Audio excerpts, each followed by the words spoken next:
Greetings all, hope this finds you well as always. It's now time for the latest update from the machine shop at Gromont, where we're up to and what we're on with, so enjoy.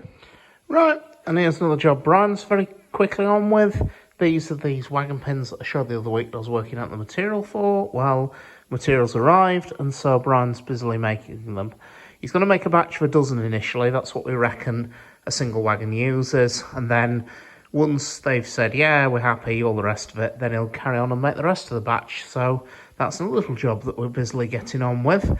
Meanwhile, over here, we've got the piston packings of Repton, which we're starting to deal with. So I'll talk a bit about them and sort of what piston packings do and what we're actually doing. So, okay. Right, so one of the jobs we're on with is sorting out the piston packings for Repton. Now, I was talking about piston packings a couple of weeks back, and somebody, I can't remember who it was, in the comments asked a question or two about what are they and how do they work and all the rest of it. And I meant to write an answer, and I plain forgot. And so I thought I'd just take a couple of minutes from this afternoon's video to explain what they are, how they work, why we do them, what they're all about, and all the rest of it. Okay, right, so a steam engine in its most simple form, and at this point, think your little maths-fired Mamod, okay? So that doesn't have piston packings. It doesn't even have one end to the cylinder. And that's because it's a single acting engine. Steam is admitted to one side of the piston only. That then propels the piston along the cylinder, and then rotation goes through a connecting rod into a crank, but then that rotation is maintained solely by the momentum of the flywheel. That's why getting a Mamod to run slowly is very challenging. Now, we don't deal with single acting engines. To be honest, your single acting engine is really a relic of the very early steam engines. The principle of it almost dates back to Newcomen and his atmospheric engines. So what we deal with is a double acting engine. That is, steam is admitted in turn to either side of the cylinder. So it will be pushed one way and then it will be pushed the other by the pressure of the steam. Now, the problem is very simple. At one end of the cylinder here, that piston rod has to exit through the cylinder wall. It has to get out somehow. I'm not going to say anything about tail rods on the other end because they don't actually exit the cylinder volume. But okay, right. So we have to get that piston rod through this back cover of the cylinder somehow, and that's where our piston packings come in. Apart from that, it's exactly the same thing. Connecting rod, driving a crank. But because it's got effectively two power strokes, one way and then the other, you don't need anywhere near as much momentum in the flywheel, or in the locomotive wheels in our case, to keep it going. So as a result, you'll run far more controllably at far slower revs. So, piston packings, what do they look like? Right, this is that portion of the cylinder wall there, drawn up roughly, sort of ish, very definitely not to scale. What do we have? Right, through the middle of it here, we have the piston rod.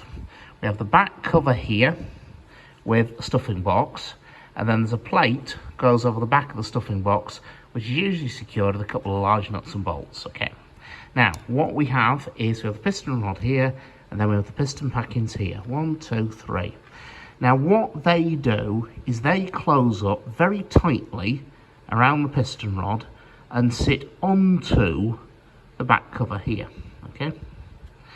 There'll be this design can vary slightly, but basically somewhere in there will be a coil spring which then applies a lateral pressure onto those piston packings, so they're pushed tightly together.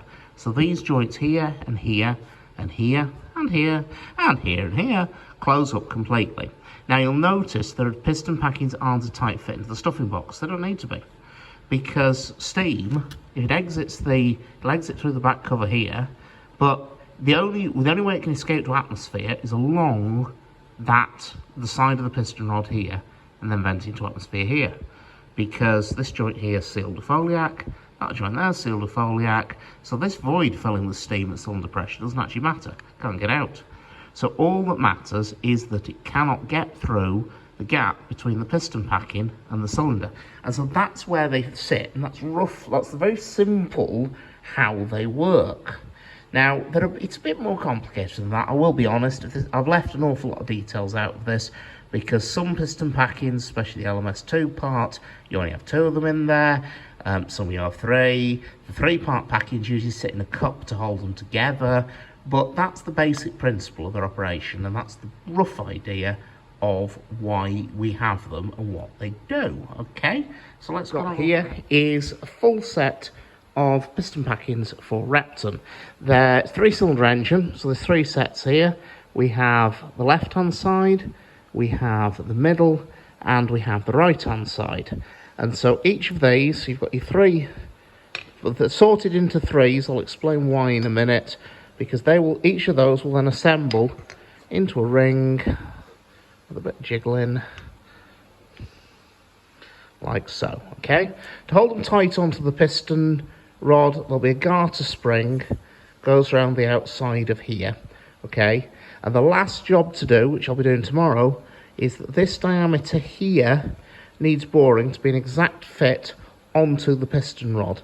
When we bore them, I will insert a couple of bits of wire into each of the gaps to open them up slightly to about a bit less than that actually, probably something like that. Okay, and so when I bore it, I'll bore it with those gaps present, so then when it's put onto the piston rod, it'll have those gaps in place.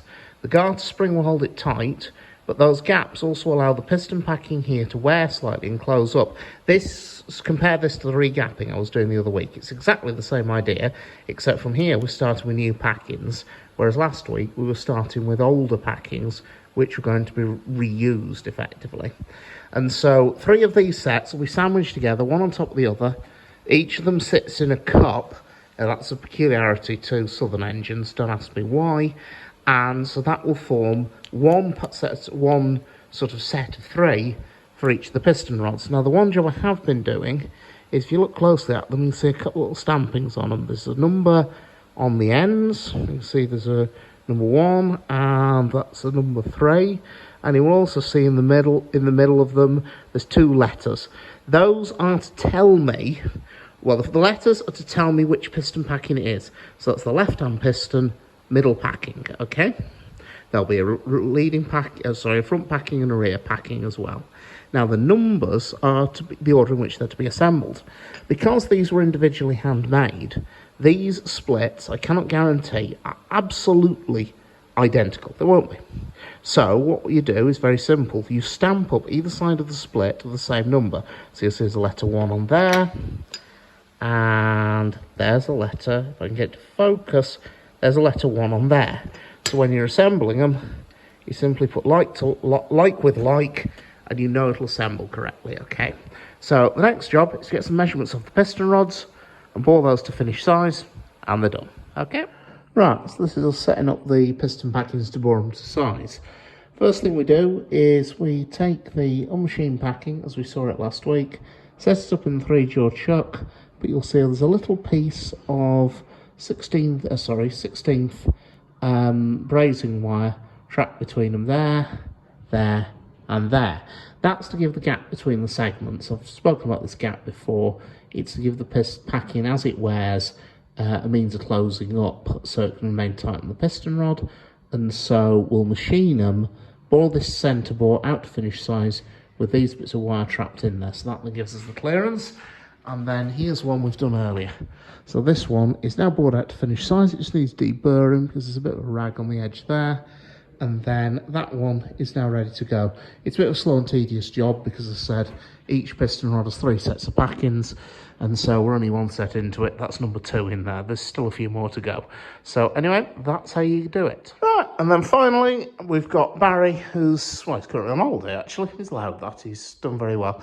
But he's got the last few bits of 806's motion, which he's busily putting the last new pins into. So there's 2 there to go in, and then there's 2 there. The expansion links are away being ground at Riley's. When they come back with new die blocks, then there's no reason why all this lot can't be assembled. All the combination levers and whatnot are done. They're in storage, ready to go back onto the frames when they're required. So that job's coming along very nicely. Okay, so now, folks, that's where we're at, and that's where we're up to. I hope you found it interesting, educational, and informative as always. Now, take care, and I'll see you around.